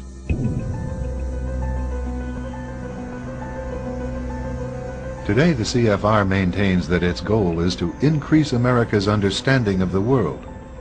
However, the actual objective of this highly exclusive club is revealed by the rare admissions of the insiders themselves. In the early 60s, a Georgetown University professor collects information for a book favorable to the network of powerful men who founded the CFR. For 2 years, Professor Carroll Quigley is allowed to examine the confidential papers and secret records of this network. Quigley reveals that these men aim to create a world system of financial control in private hands, able to dominate the political system of each country and the economy of the world as a whole. In short, they seek total and quiet control of the entire world. And the CFR is their most visible conduit for carrying out that agenda. CFR members include America's wealthiest tycoons, as well as the highly placed elite in government, academic institutions, tax-exempt foundations, and the establishment media. Ruling Class Journalists, written by Richard Harwood, describes the CFR membership as the ruling establishment in the United States. The Washington Post article boasted that news reporters who are CFR members do not merely analyze and interpret foreign policy for the United States, they help make it. Who are these policymakers? Many of their faces are familiar. NBC's Tom Brokaw, CBS's Dan Rather, ABC's Barbara Walters, Jim Lehrer of PBS, William F. Buckley of National Review, media mogul Rupert Murdoch, owner of the giant multifaceted News Corporation. These media heavyweights, and many others like them, are members of the CFR. Powerful corporations are also invited to become members. At the close of the 20th century, CFR influence presided over far-reaching consolidations of media control. In 1995, CFR members Michael Eisner of Disney and ABC's Thomas Murphy merged their media empires. Soon after the merger, the Disney-ABC empire becomes a CFR corporate member. In the year 2000, the world's largest internet service provider, America Online, joins forces with Time Warner, one of the world's largest news organizations. The CEOs favoring the move are CNN's Thomas Johnson and Time Warner's Gerald Levin, both CFR members. Once again, another media giant is created under the shadow of CFR influence. Today, an elite handful of individuals define the agendas that are supported by the empire of establishment news. This is a public service announcement. Red alert. Red alert. All 6 media corporations, Time Warner, Disney, Viacom, News Corporation, CBS Corporation, and Comcast, have one thing in common. The executives who run them belong to an international crime syndicate whose American branch is the Council on Foreign Relations. The CFR was founded in 1921 by David Rockefeller, the son of the Rockefeller banking and oil dynasty. Carroll Quigley, mentor to Bill Clinton, said in his book Tragedy and Hope, the CFR is the American branch of a society which originated in England and which believes that national boundaries should be obliterated and a one-world rule established. Although media seems to be biased, either being conservative or Democrat, the men who own these media corporations care nothing about these political parties. The job of these corporations is to keep the people divided on social issues while telling the masses of people globalization, a one-world order, and illegal foreign wars of aggression are all necessary and for your benefit. Time Warner CEO Jeffrey Bukes, CFR member. John S. Chen, Board of Director of the Walt Disney Company, CFR member. George Soros, financier of Media Matters, CFR member. Rupert Murdoch, CEO of News Corp, CFR member. Leslie Stahl, co-editor of 60 Minutes, CFR member. Brian Williams, NBC anchor, CFR member. Be sure to call the Satanic Council on Foreign Relations and verify what has just been told to you. Among CFR's most renowned members are David Rockefeller, Henry Kissinger, Bill Clinton, former Secretary of State Madeleine Albright, Hungarian-American billionaire George Soros, Supreme Court Judge Stephen Breyer, Low CBS Network's President Lawrence A. Tisch, former U.S. Secretary of State General Colin Powell, General Electric's former chairman and CEO Jack Welch, current U.S. Secretary of State Condoleezza Rice, W. Thomas Johnson, President of CNN, and Katharine Graham, President of the Washington Post, Newsweek, International Herald Tribune Group. That's not to mention Alan Welsh Dulles, founding father of the CIA, and banker Paul Moritz Warburg, who was born in Germany and emigrated to the United States, where in 1913 he drew up and promoted the legislation that would create the Federal Reserve Bank. This is the American Central Bank, whose capital is not public, as would normally be expected, but is instead in the hands of private banks. Both the IMF and the World Bank have come in for some heavy criticism over many years for their lousy management of world crises, when instead of acting like last resort moneylenders, as their mission states, they became involved in dictating the macroeconomic policies of deeply indebted nations, drowning them in more and more debt. This policy had catastrophic results for countries such as Brazil, Argentina, Turkey, and Mexico. Joseph Stiglitz, Nobel laureate for economics, has repeatedly attacked the performance of the fund, suggesting that it was the true cause of many of the aforementioned crises. This cannot be brushed off as hearsay, since Stiglitz was chief economist and senior vice president of the World Bank from 1997 to 2000. In other words, an insider. It came about because the bankers, this has been a fight throughout history. I mean, Andrew Jackson fought the fight, Thomas Jefferson fought the fight. You know, the bankers have always wanted to control the country because they're very clever and very smart people. And they knew that if they could ever get the government to give them the right to issue the money, they would control the government. They would control the laws of the nation. That's why even today, you look at the immigration laws. You look what's happening with immigration in America. Why is it happening?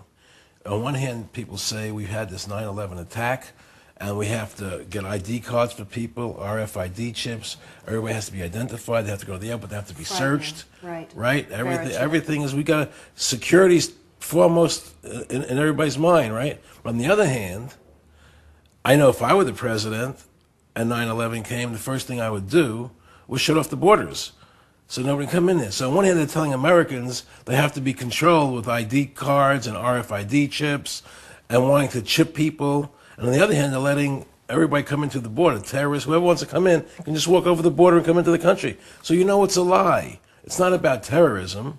It's about the banks controlling the country and the world, working together.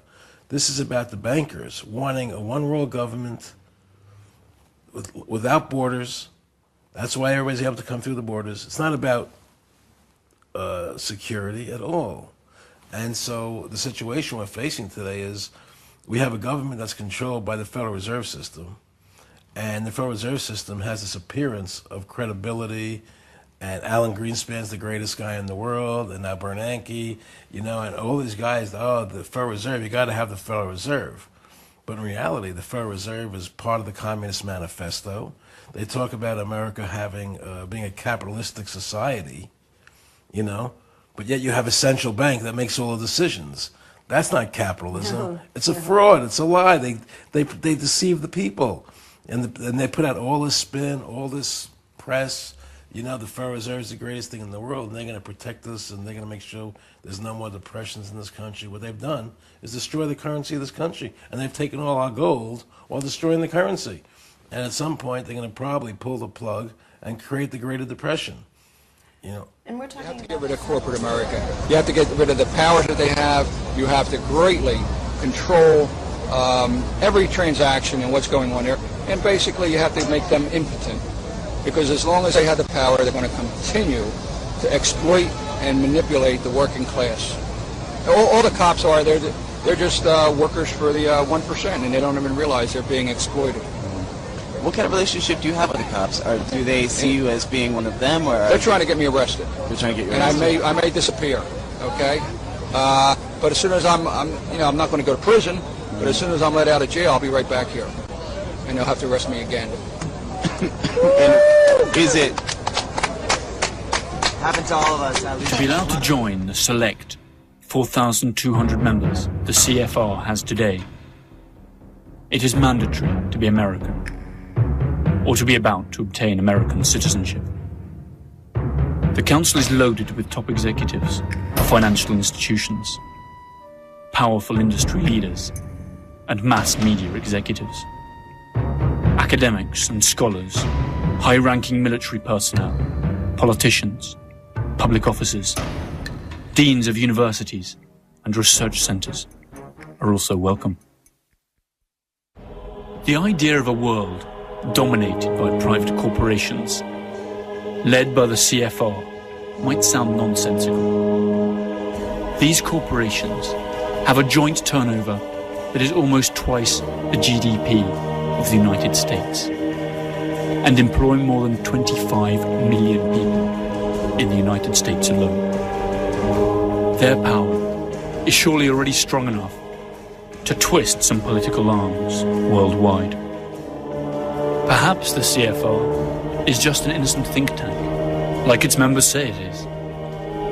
One thing is certain: the undeniable and enormous power wielded by such a group of influential people, for better or for worse.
The Commission have recently replied to my written question confirming that Commissioners Almunia and Kroes attended the Bilderberg meeting in St Moritz in June. The Commission cannot tell me details of what was discussed, but assure me that the Bilderberg meetings do not take decisions. If Bilderberg meetings are just talking shops, why do the most important and powerful figures from around the world, including George Osborne, the Chancellor of the Exchequer, bother to attend? And what other summit of world leaders in politics, finance and business would go completely unreported in the mainstream media, such as the BBC? It is impossible not to reach the conclusion that the non-reporting of these events is anything other than a conspiracy between the organisers and the media. It merely confirms the belief of many that the hidden agenda and purpose of the Bilderberg Group is to bring about undemocratic world government. It's a disgrace that the European Commission is colluding in that. The Bilderberg Group is named after the Bilderberg Hotel in Oosterbeek, Holland, where it first met. Its founders were Joseph Rettinger, a Polish emigre with social democratic ideas, and Prince Bernhard of the Netherlands. The annual meetings that it has held since then have been regarded as true milestones in international politics. For the occasion, each country sends 2 guests, one of whom is conservative, the other liberal. According to Prince Bernhard, the group was created as an entity destined to fortify the North Atlantic Unit, to stop Soviet expansionism, and to promote cooperation and the economic development of the countries of the West. The venue, the agenda, and the participants are not secret. What remains undisclosed, however, are the topics discussed, since the meeting is held behind closed doors, and no detailed reports are published.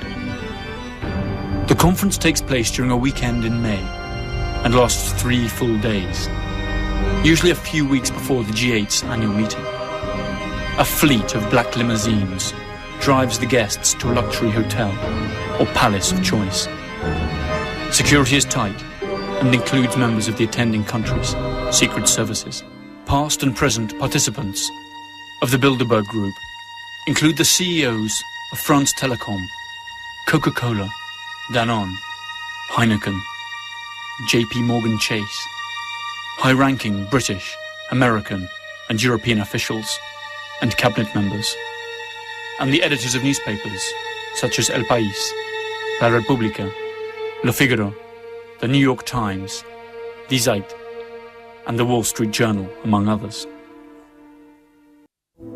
The items on the Bilderberg agenda vary very little from meeting to meeting.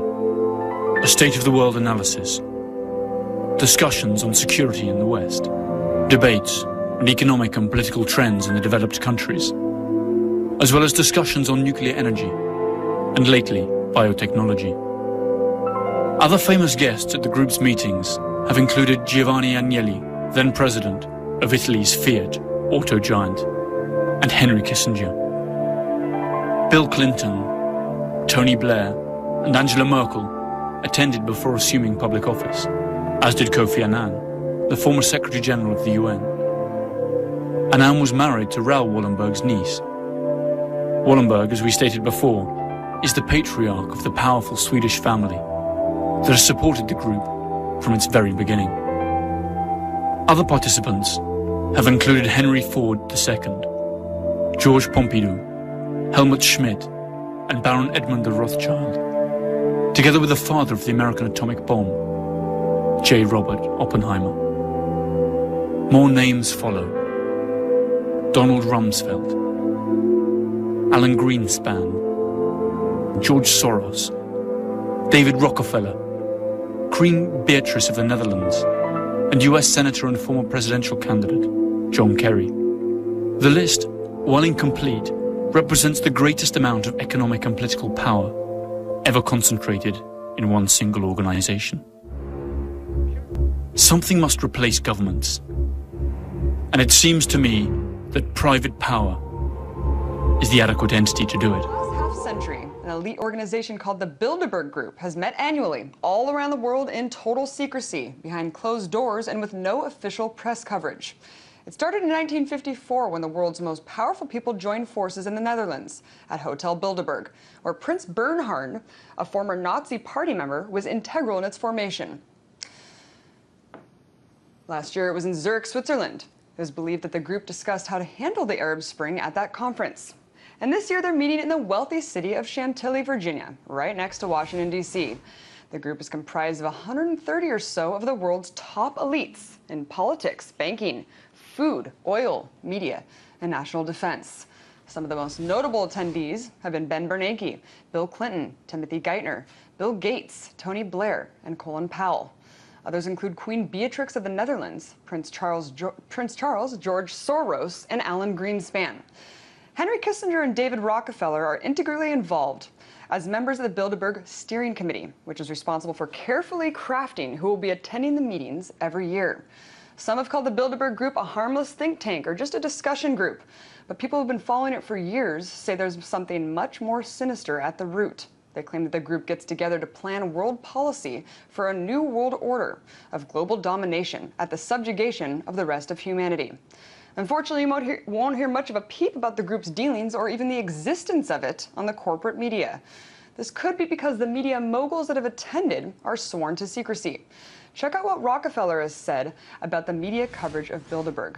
In his memoirs, multi-billionaire David Rockefeller said, quote, "Some even believe we're part of a secret cabal working against the best interests of the United States, characterizing my family and me as internationalists, and of conspiring with others around the world to build a much more integrated global political and economic structure. One world, if you will. And if that's the charge, I stand guilty, and I'm proud of it."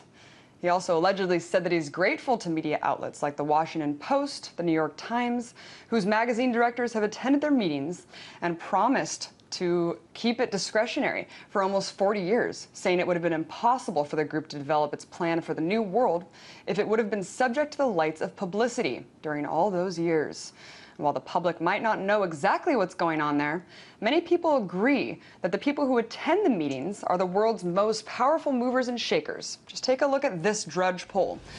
It's a poll conducted to ask people what they really think of the Bilderberg Conference.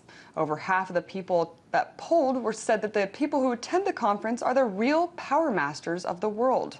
14% say they think it's just a false conspiracy theory, and 35% say it's a little bit of both. Nonetheless, the secret meeting is definitely coming more and more into the public eye, whether the participants want it to or not. Meanwhile, while Bilderberg attendees were questioned by independent journalists about what really goes on there, they completely skirt the issue or even deny having attended in some instances. So what is really going on in these meetings? Well, all weekend I'll be in Chantilly, Virginia, covering the Bilderberg Group to see if we can get a scoop about what the people there are thinking. Thousands are expected to protest And they'll be there in protest at the conference. They're a bunch of criminals. They're a bunch of criminals. They've taken over our government. He who makes the money makes the rules. And because these guys make the money, golden rule. It's the old golden rule. Yeah. And because these guys make the money, they control our government, both the Democrats and the Republicans. And it doesn't matter whether Hillary Clinton's in office or George Bush is in office, the same things are going to happen. There are minor differences, but essentially the same thing is going to happen. Well, you should be frightened because these people are controlling our lives. You know, we're no longer in charge of our own lives. Everything we do today is done by. It's like believing in a sense that America from the beginning was supposed to be a democracy. You keep hearing it's a republic. Of course, it's a republic. Sure. It's a constitutional republic. Absolutely. Right? And if you ask 100 people on the street, what form of government is America supposed to be? We have a democracy. 98% will tell you it's a democracy. It's not. And they don't get this. A democracy, 51% control 49%. It's tyranny of the majority. I wouldn't want to be part of the 49%. In our constitutional republic, 99% of the people couldn't take away the rights of 1%. You have rights because you were born. You had God-given human rights. They're your rights. Intrinsic rights as a citizen. Intrinsic rights. And the government can't take them away. You must understand something. We did not go to Iraq to bring freedom to Iraq. We're in Iraq, and we keep talking about promoting democracy. What we're promoting is a one-world government, a new world order. When they use the word democracy, just take that word democracy out and put in New World Order, One World Order, globalization. Put in any of those words in place of democracy. That's what it's about. But what does they use democracy as a spin word because you think we are a democracy and democracy equates to freedom. Democracy does not equate to freedom. Understand that. And it's the same as the elections, the Palestinians. Exactly. You got it. What's the ultimate aim? And what does it look like when they get there? If what you say is true and what others say is true, and there's many, many people that believe as you believe, I'm sure you know that, what does it look like when they get there? Well, I can tell you, I was friends with one of the Rockefeller family, okay? And they were very much behind the Federal Reserve System, the banking, the Council on Foreign Relations, and we were very good friends. And he told me that what they really want to do is have a one-world government without borders. First you have the European Union, the European Constitution, the EU. which the European people voted down, by the way, but they're doing it anyway. Yeah. Now they want the North American Union. Currency. Right. Then they have the one currency. Now they want to do they have the their North own standing army. Yep. But now they want a North American Union. Yeah. They want, and then what they want to do is bring everybody together under one. The Amero is there. The Amero, the currency, exactly. I didn't know it is there. And so their plan is to have a government for the world. They want to do it through the UN. Right? And have everybody on this earth implanted with an RFID chip. You believe that? I know that. Then you hear the congressman, the senator, asking the Supreme Court justice how he's going to rule on that in my clip. You think he asked them for no reason? They're already implanting people with chips. The national ID card, which becomes law by May 2008, it's going to have an RFID chip in it. Okay, everything is done in stages. After the RFID chip goes in the card and in your passport, it's going to go into your body. That's what they're going to try and do. There's no question about it. And they're not going to do it through law. They're going to do it because you won't be able to live without it. All your money is going to be in that chip. I think Waco is my tipping point. When I saw what happened to Waco, I said, I'm going full-fledged. This is disgusting. They killed all those people for no reason. There was no need for those people to die and to be killed in that fight and burned to death. That was the most disgusting event. The war in Iraq, a disgusting event. When I heard Rumsfeld talking about shock and awe, let's everybody go home, watch on television shock and awe, as if it was a 4th of July fireworks. There are people under that concrete being killed and maimed, children and women and men dying for no reason. For no reason. You know? I had a friend, one of the Rockefellers.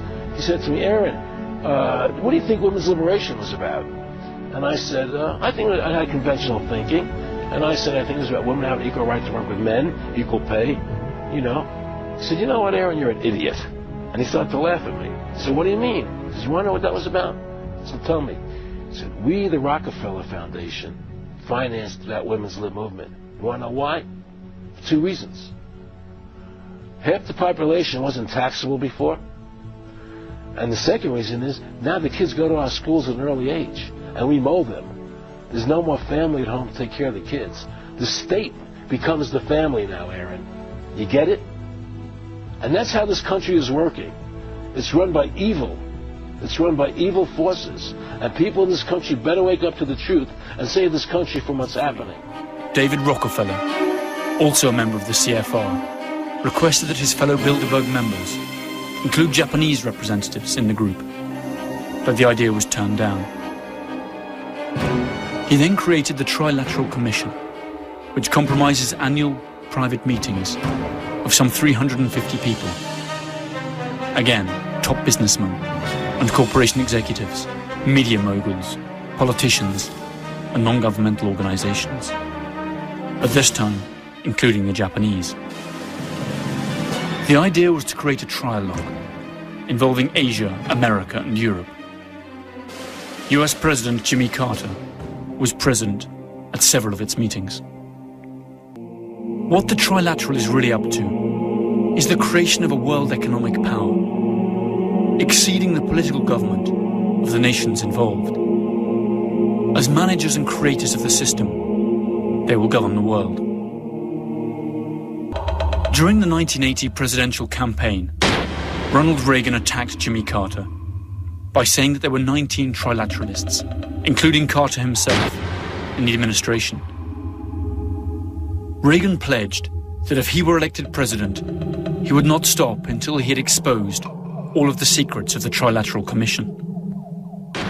But when Reagan finally became president, he included in his government 28 members of the CFR, 10 Bilderbergers, and at least 10 trilateralists. His vice president was none other than trilateralist George H. Bush. Perhaps that is what President George H. Bush was talking about when, after the Gulf War in 1991, he spoke of a new world order. What is at stake is more than one small country.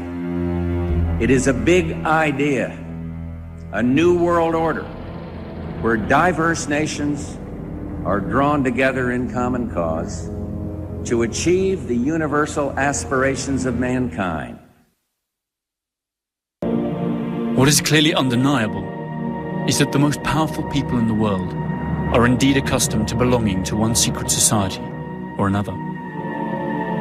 Currently, there are 3 societies that seem to have a monopoly on influencing global policy from behind the scenes. Skull and Bones, the Council of Foreign Relations, and the Bilderberg Group. According to their critics, they're not different organizations, but the 3 heads of the same monster that is dead set on dominating the world through control of labor, capital, and land. It's a beginning of global governance. It was easier, as I said, because of the crisis. And if something has been understood by the layman during this crisis, is that globalization is no more only a topic for lectures and conferences. That's a reality. We need this.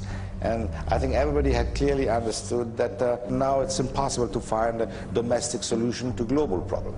We're entering now the second phase of this attempt to build some global governance.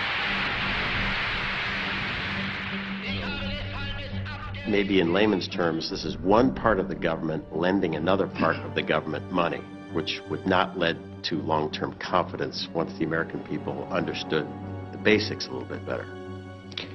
Well, it should be added that we also have a funding cost, and as interest rates go up, we'll have a liability cost as well as an asset cost, so it may or may not be a return to the Treasury.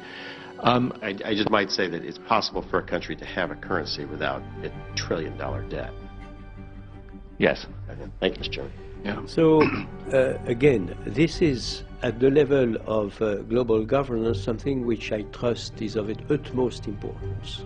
And I would say that we owe this transformation, which again has been prepared. It was overdue that these economies that were obviously systemic at the global level would have a full ownership of this global governance. We have now shipped the baton. The baton is in the hands of a grouping of countries. It is effectively a bankruptcy of this market fundamentalist belief, and we just have to recognize that something went very wrong, and we need to reformulate our view of how financial markets work. And unless we arrest it, you have a snowball effect. And as you know, the further it goes, the bigger it gets. Financial protectionism, trade protectionism, and a breakdown of the global economy. This is not only about the Fed, this is about the Bank of England, this is about the Banque Centrale Européenne, European Central Bank, where you got the assets that have gone up, not through sound instruments, but through the files that banks cannot recover anymore. You mean after Building 7 exploded on 9/11, they can't get the records anymore? How convenient. It's the whole world system that has to be revalued, and now the system has to be reconstructed on sound basis. I agree with you on accountability, I agree with you on transparency, but this cannot be done only leaving the Wall Street and the Senate and Capitol Hill alone. We need to solve it together. The world, Europe has a role to play, the emergents have a role to play. Federal Reserve Bank, Bank of England, European Central Bank, they all report to Bank of International Settlements in Switzerland. And that's another black box. And that's another highly corrupt institution. And again, that thriving in the darkness of non-accountability and non-transparency. The New York Stock Exchange, once the very center of global capitalism, is now part of a $25 billion proposed merger that would give a German company majority ownership of America's most famous financial institution. The planned merger with Frankfurt's Deutsche Börse Stock Exchange is symbolic of New York City's fading dominance on the world stage. In this new world, such dangerous currents have swept along faster than our efforts to contain them. And that is why we cannot afford to be divided. No one nation, no matter how large or powerful, can defeat such challenges alone. None of us can deny these threats or escape responsibility in meeting them. In this new century, Americans and Europeans alike will be required to do more, not less. Partnership and cooperation among nations is not a choice. It is the only way, the one way. The IMF and the EU Commission and the European Central Bank are not in Dublin today as friends of the Irish people. They are here to enforce the writ of the financial markets. They are here at the beck and call of the big bankers, the bondholders, the hedge fund operators, who are dictating the policies in Europe at the present time for the simple purpose of getting back the tens of billions of bad debts that they gamble on Irish developers and Irish bankers. And we are saying that the Irish working class, working people, poor people, pensioners, unemployed, should not pay a cent towards those bad debts. EU leaders meeting in Brussels have agreed to set up a, quote, permanent mechanism to save Eurozone economies sinking in debt. They promise to do whatever is required to safeguard the common currency. Now, this summit is happening on the backdrop of a lot of discontent across Europe. We've just seen protests in Greece get violent against the austerity measures. We've seen a couple of months ago the French coming out into the streets protesting the rise in the retirement age by 2 years. We've also seen protests in London of students because the government has been passing plans to pass the tuition fees on to students. Now, across Europe, there's this feeling of discontent, but also a sense of unfairness. There's a feeling that the middle and lower classes are shouldering the burden of the financial crisis, which has been dragging on for a couple of years now, while the small percentage that owns much of the wealth here in Europe are not feeling the pain of the austerity measures. You must leave. No matter what your purpose is, illegal munitions could cause risk of injury to those who remain. The police action may include actual physical removal, the use of riot control to those who remain. I hereby declare this to be an unlawful assembly.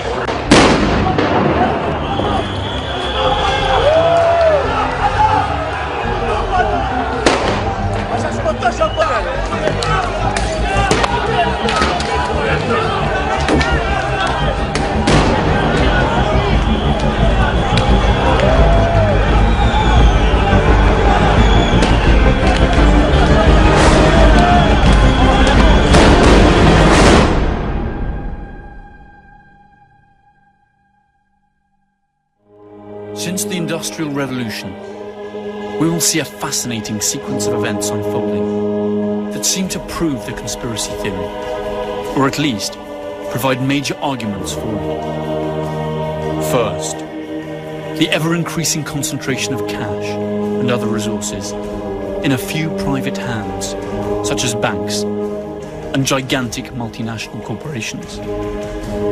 Corporations whose revenues are equivalent to the GDPs of entire countries, and whose mere survival demands more and more profits year after year, no matter the social cost.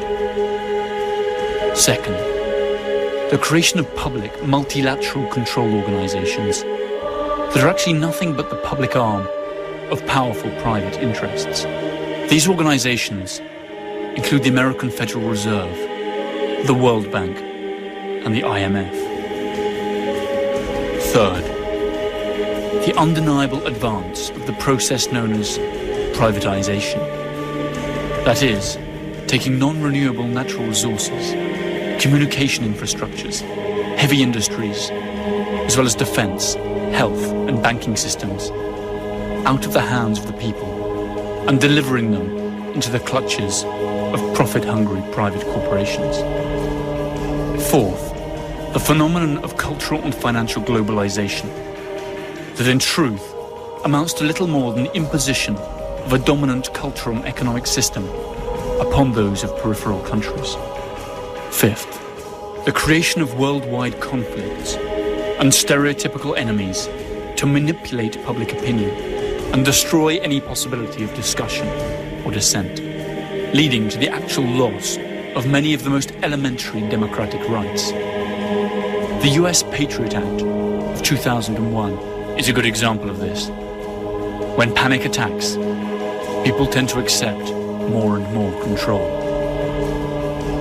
Finally, and most interesting of all, that almost all of the key players of these events, those who are really taking the decisions and hold the true political and economic reins of the West, by being in command of its capital, armed forces, or even votes, are coincidentally grouped in just a few societies that meet behind closed doors.